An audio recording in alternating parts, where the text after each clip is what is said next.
Ngayon, yung kanyang mga Yusek, mga kababayan, yun ang nag-present ng mga steps sa ating Pangulo.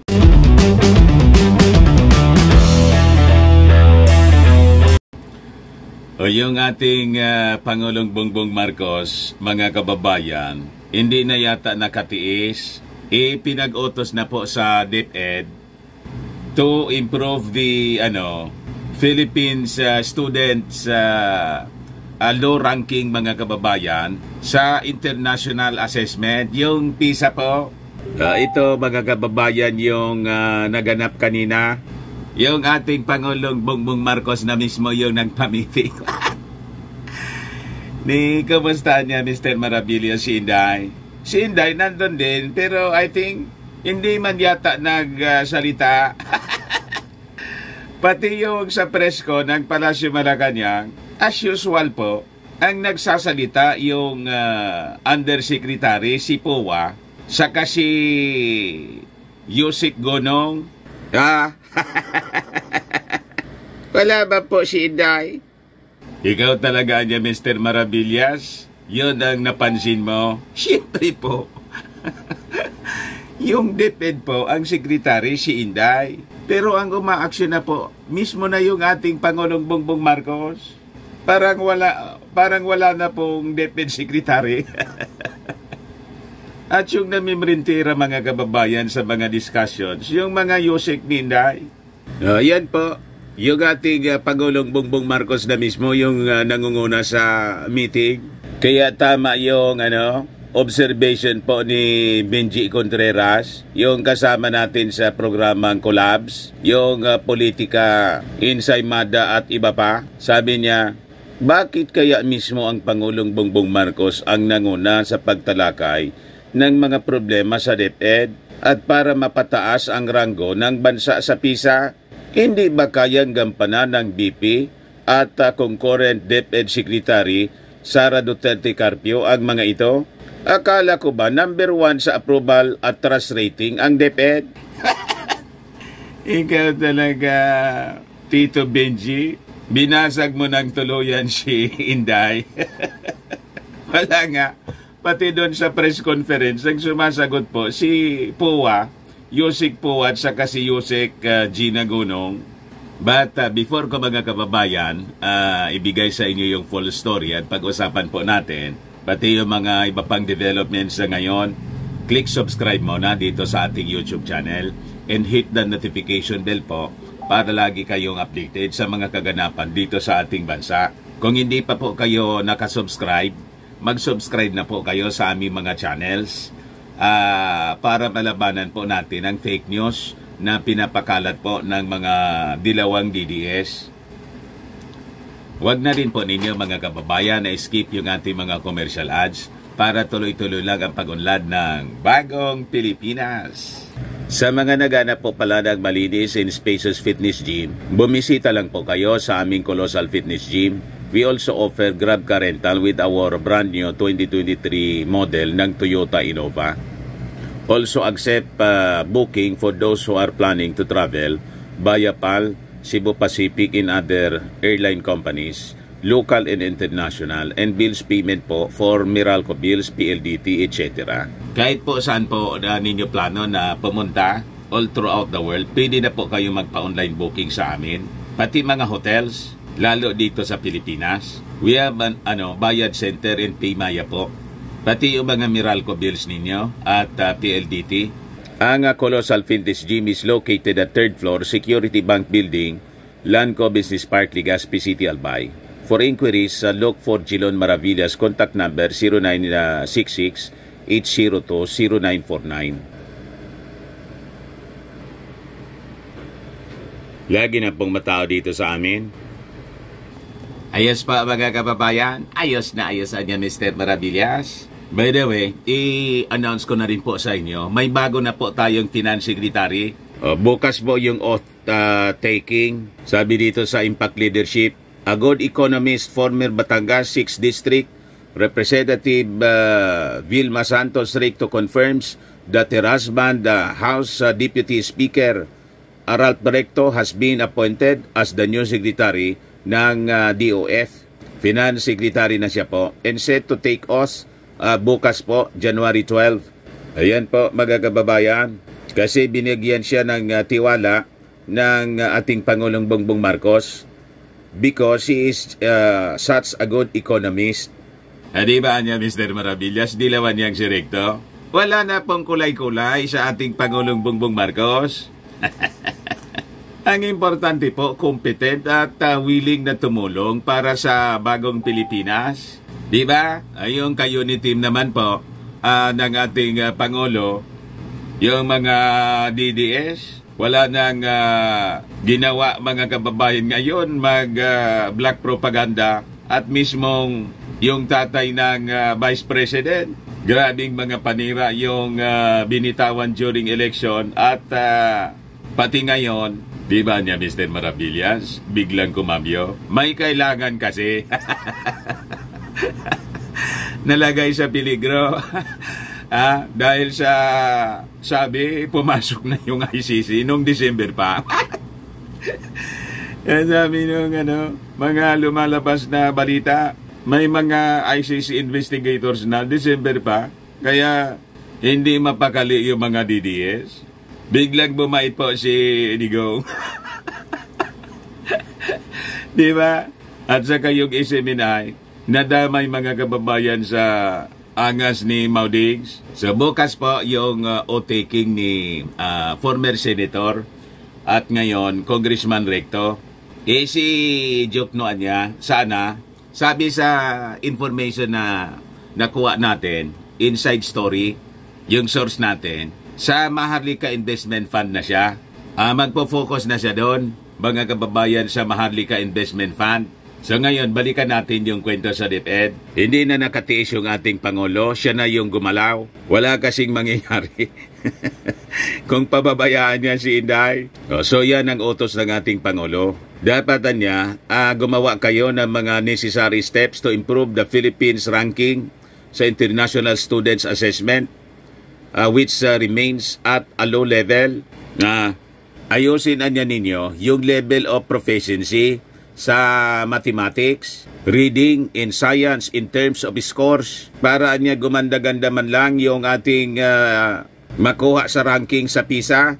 Ngayon, yung kanyang mga USEC, mga kababayan, yun ang nag-present ng mga steps sa ating Pangulo. Sabi rito, nag-present po tayo sa Pangulo ng ating ways forward because the theme really is how we improve not only our PISA performance but the overall performance niya ng ating mga learners sa basic education, sabi po ni DepEd Undersecretary Michael Powa. Hindi man po sinda yung nag-present. Para niya magawa ito, the Education Department has to address the factors leading to low scores such as the use of digital devices, language use at home, teachers' specialization, and bullying among others. The President also told them to see possible enhancements on the school-based nutrition programs for students. Sabi naman po ni DepEd Undersecretary Gina Gonong, yung ating bansa daw is at level 1A, that's 1B in terms of proficiency, and is looking to move to level 2 to further increase the proficiency level in the long run. Diyan niya, Mr. Maravillas, yung contribution man lang ni Inday. Wala eh. Wala man nga pong partisipasyon. Kaya nga po siguro hindi na nagpa-picture doon. Wala sa picture. Sabi rito sa balita, actually hindi naman disappointed, kundi yung post na we need to keep working hard so that we improve our performance in PISA. Pero hindi nga lang PISA, kundi performance talaga ng mga estudyante natin as a whole. Paliwanag mga kababayan ni Yosek Gina Gonong nang tanungin ng mga reporters kung ano ba niya, disappointed yung ating Pangulo. Ganun ang ating Pangulo po. Very diplomatic siya. Pero the fact na siya na yung nagpa-meeting. Di ba? kahit hindi yun magsalita, alam na po.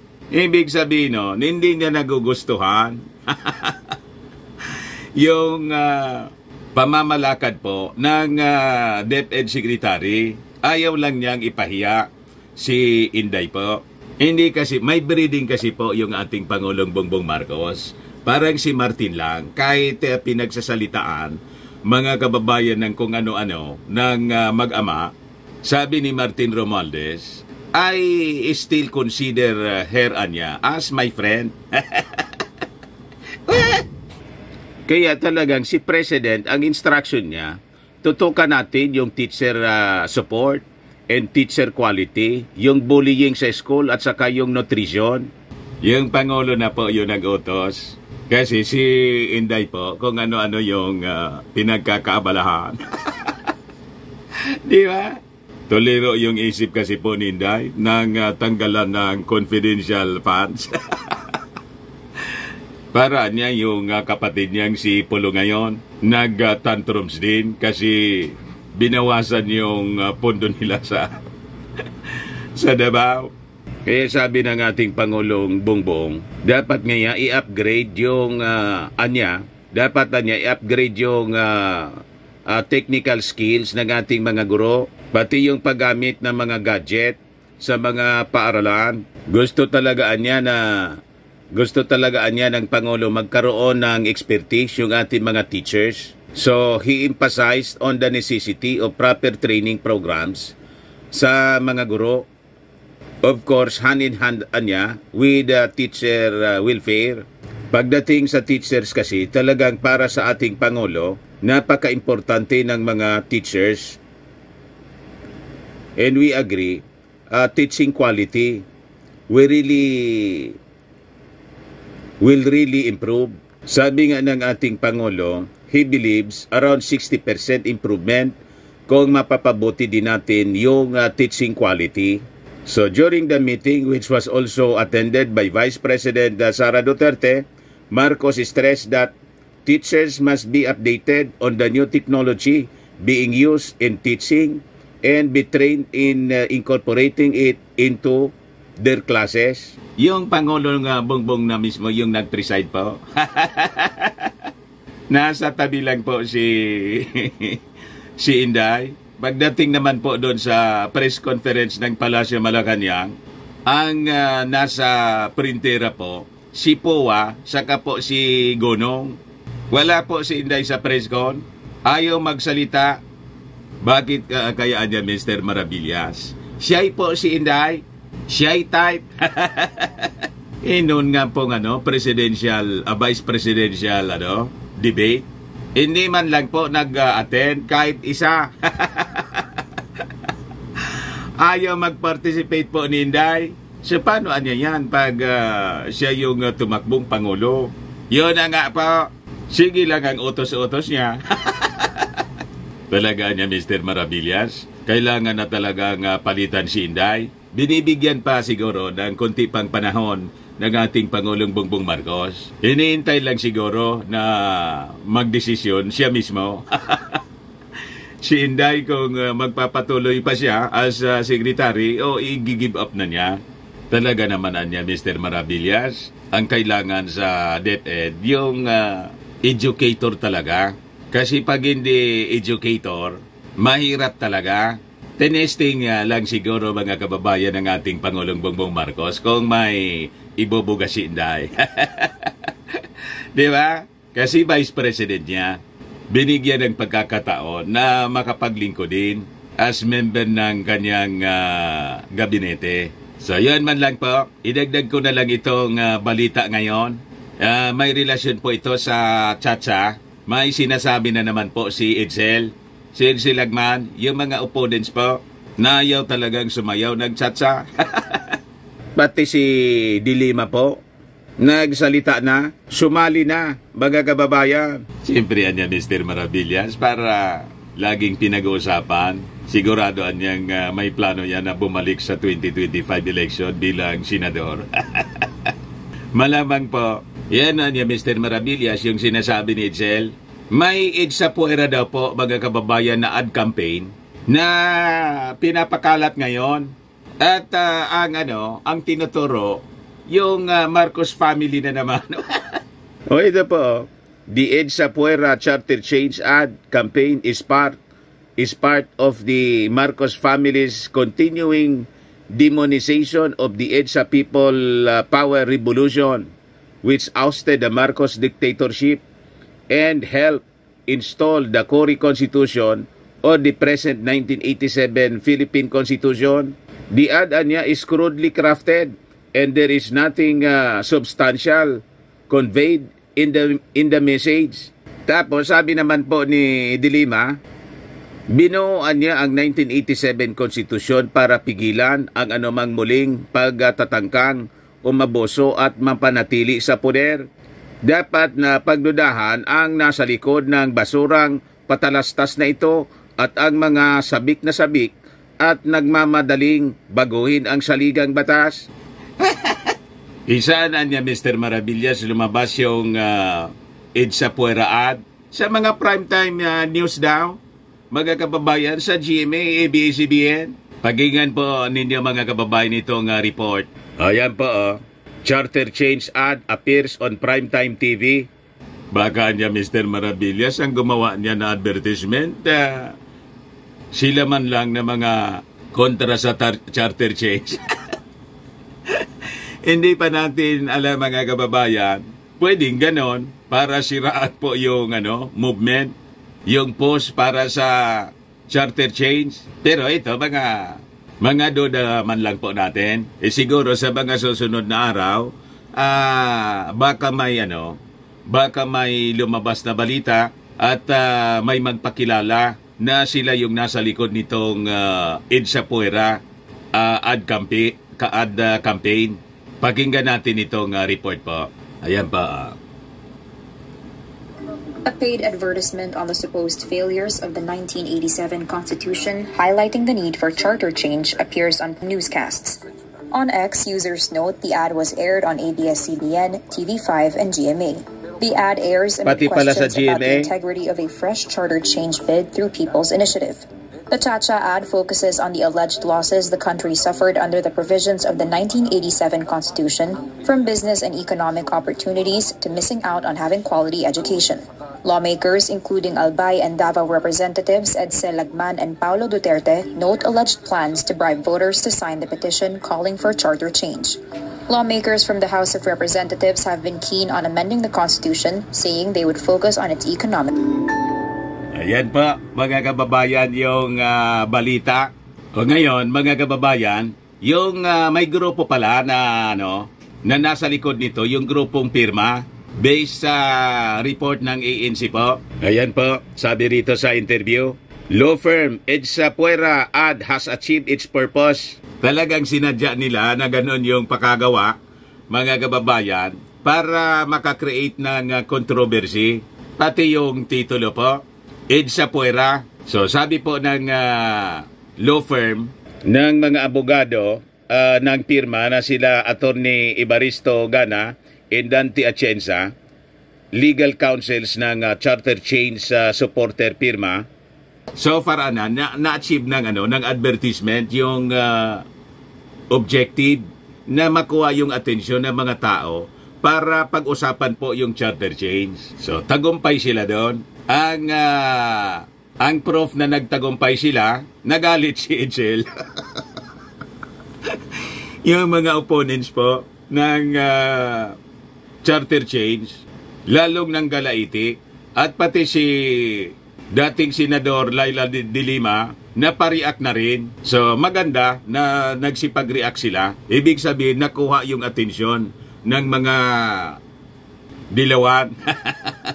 At para magkaroon ng active discussion po dito sa proposal na amyendahan yung ating konstitusyon. Magaling din anya Mr. Maravillas yung gumawa ng advertisement. Pinag-aralan po ng mabuti na dapat yung titulo mismo dapat controversial siya. Naging controversial siya kasi yung title mismo EDSA Puera. Siyempre, yung mga nag-EDSA People Power po, talagang uusok po sila At pag umusok sila, pag-uusapan palagi po sa media, mainstream media, pati sa social media, itong proposal for charter change. Ayan man lang po mga kababayan. Baka lang gusto ninyo po itong itry. Firmax Firming and Lifting Cream, pinapahid po sa mga pulses and affected area. Mainam po sa paninigas ng mga kaso-kasuan. Ito naman po, Automax Radiant Serum. Sa mukha naman yung application. Anti-aging po siya. You will look 10 years younger than your age. Sa mga cancer patients naman po, baka lang gusto ninyo itong itry. Name siya Red Mix Fruit Drink. Iniman po siya gamot, food supplement siya. Kaya lang, gawa siya mga kababayan sa goji berry. Yung goji berry may anti-cancer properties. Ayos po. Yung mga inquiries ninyo, dumiritso na lang kayo sa aming messenger sa Facebook para masagot namin agad. Ako po si Dante Maravillas. Bye-bye po. God bless.